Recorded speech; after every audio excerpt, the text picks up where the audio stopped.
রহমান রহিম। আসুন এডিটিং শিখি চ্যানেল পক্ষ থেকে আবার আপনাদের সকলকে স্বাগতম। আবার আপনাদের মাঝে নতুন একটি টিউটোরিয়াল নিয়ে হাজির হলাম। তো আজকে আমি দেখাবো আপনাদেরকে কিভাবে একটি লেটার লোগো তৈরি করতে হয়। তো চলুন দেখা যাক।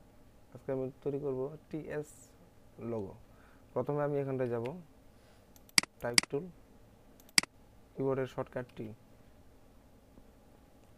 এখানে আমি টাইপ করব। তো এখানে এখান থেকে আমি টাইপের ইয়াটা বাড়িয়ে দেব, পরিসংখ্যানটা বাড়িয়ে দেব। প্রথমে একটি টি লিখব, আমি বড় হাতের টি লিখব। তো এখান থেকে আমি কিবোর্ড থেকে কন্ট্রোল টি চেপে ক্যারেক্টার নিয়ে নিব। হ্যাঁ, শো অপশন। তো এখান থেকে আমি এখন ফ্রন্ট দিয়ে নিব নিজের ইচ্ছা মতো, যেটা প্রয়োজন আর কি আমার। এখান থেকে দেখে দেখে ফ্রন্ট নিয়ে নিব।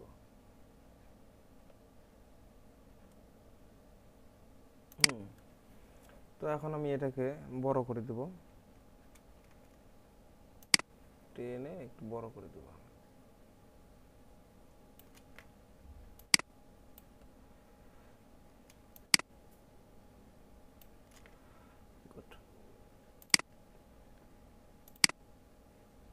এখন এটাকে আমি কপি করব, কন্ট্রোল অল্ট বাটন চেপে কিবোর্ড থেকে কপি করব।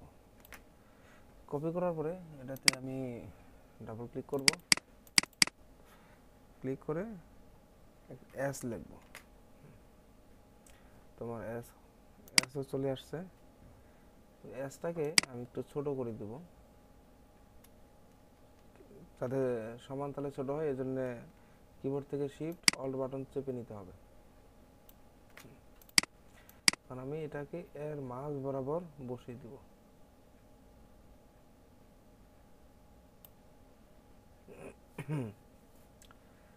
তো এবার আমি একটু বড় করে দিতে পারি এসটা। এবার আমি এই দুটোকেই সিলেক্ট করে নিব। করে নেওয়ার পরে এখানটায় যাব টাইপ টুলে, টাইপ টুল, ক্রিয়েট আউটলাইন। আমার আউটলাইন হয়ে গেছে। এখন আমি আবার এই দুটোকে সিলেক্ট করার পরে এই জায়গাটায় যাব। এই যে দেখুন, মাউসের রাইট বাটন ক্লিক করে শেপ বিল্ডার টুল, কিবোর্ড থেকে শর্টকাট শিফট এন নেওয়ার পরে এই যে এখানে দেখুন সিলেক্ট অবস্থায় হয়ে গেছে আমার। এখান থেকে এইভাবে ড্র্যাগ করে আমি মিলিয়ে দেব এগুলো। আবার এই দিক থেকে এইভাবে ড্র্যাগ করে মিলিয়ে দেব।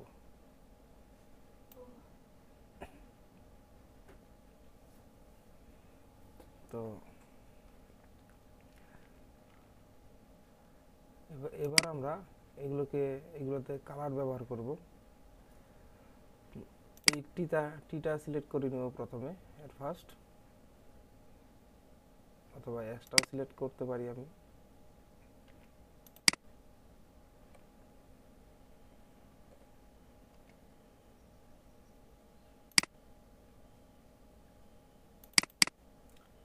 মানে কালার দিয়ে দিব আমরা। আবার এই যে এই বিন্দুগুলো আছে, এখানে ডাবল ক্লিক করলে এই যে সোয়ার্স চলে আসবে আমাদের। তো এখান থেকে আমরা নিজের পছন্দ মতো কালার ব্যবহার করে দেব। তো এখানে দেখুন, এখানে একটা বিষয় লেন্সার আছে। তো আমরা এখানে রেডিয়াল করে দেব। রেডিয়াল মানে মাঝখানে। হ্যাঁ, এবার আমরা টিটাকে সিলেক্ট করব।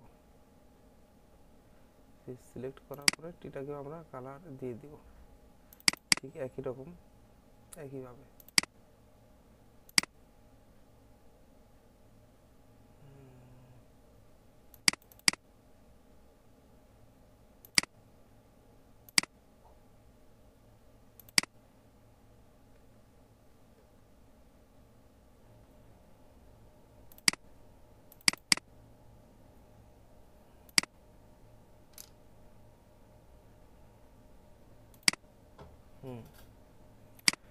তো আপনারা দেখতেই পাচ্ছেন আমাদের সুন্দর একটি টিএস লোগো তৈরি হয়ে গেছে।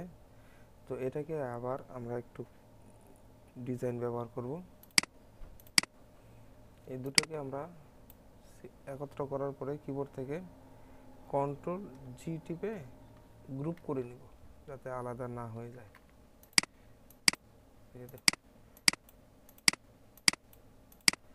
তো এটাতে আমার স্টক কালার নাই, তো স্টকটা আমরা এখান থেকে একটু দিয়ে দিব।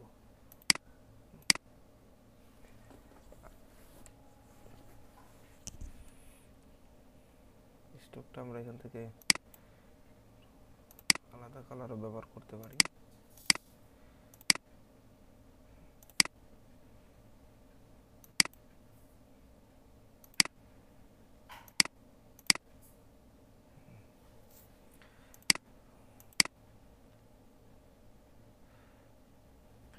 তো এবার আমরা এই জায়গাটায় যাব, রাইট বাটন ক্লিক করে ইলিপস টুল, কিবোর্ডের শর্টকাট এল। ঠিক এখান থেকে কিবোর্ড থেকে শিফট অল্ট বাটন চেপে ধরে এই সেন্টার থেকে একটি আমরা বৃত্ত আর্ট করব।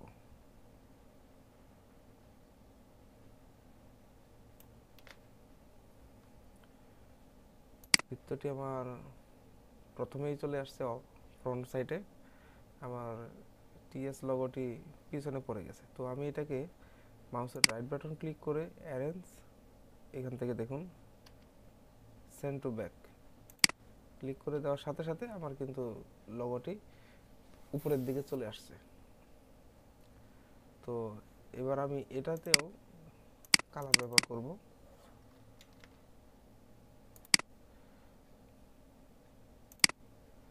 এটাতেও আমি কালার ব্যবহার করব। এটা সিলেক্ট করার পরে উইন্ডোজে যাব। উইন্ডোজে যাওয়ার পরে যে এখানে দেখুন সোয়াচ লাইব্রেরি,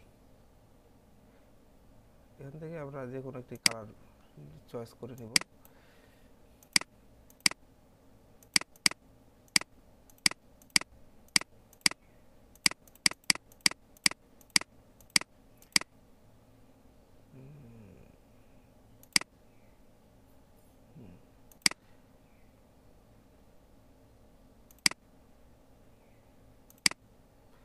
এইভাবে আমরা কালারগুলো চয়েস করে নেব। ডিজাইন এখানে Adobe Illustrator এর ডিজাইন দেওয়াই আছে অনেক।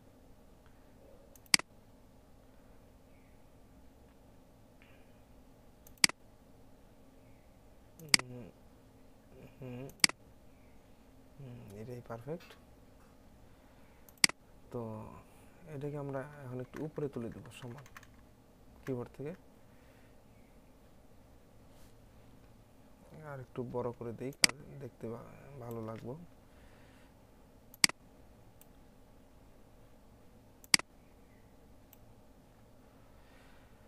তো ভিডিওটি যদি ভালো লেগে থাকে তাহলে অবশ্যই একটি লাইক দিবেন এবং আমার চ্যানেলটি সাবস্ক্রাইব করবেন এবং পাশে থাকা বেল আইকনটি ক্লিক দিয়ে রাখবেন, কারণ আমি এই ধরনের নিয়মিত ভিডিও আপলোড দিব, আপনারা যাতে সাথে সাথে পেয়ে যান। এই জন্য পাশে থাকা বেল আইকনটি ক্লিক দিয়ে রাখবেন। আর আমার ভিডিওটা মূলত নতুনদের জন্য, যারা গ্রাফিক ডিজাইন শিখতে যাচ্ছেন অথবা শিখতেছেন তাদের জন্য। তারা আমার এই ভিডিওগুলো দেখে উপকৃত হবেন।